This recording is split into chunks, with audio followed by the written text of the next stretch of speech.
Welcome back to our channel. In today's video, we'll show you how to disable notifications in Chrome on your PC. If you find notifications distracting or want to have more control over your browsing experience, this tutorial is for you. Let's jump right in. Step 1. Open Chrome. Step 2. Locate the 3 vertical dots at the top right corner of the Chrome window and click on them. Step 3. From the drop-down menu, choose the Settings option. Step 4. Within the Settings menu, find the Privacy and Security section. Step 5.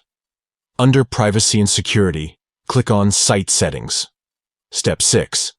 Within the Site Settings, locate and click on Notifications. Step 7.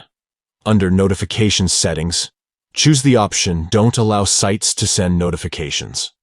By following these steps, you'll be able to easily disable notifications in Chrome on your PC, giving you a more focused browsing experience.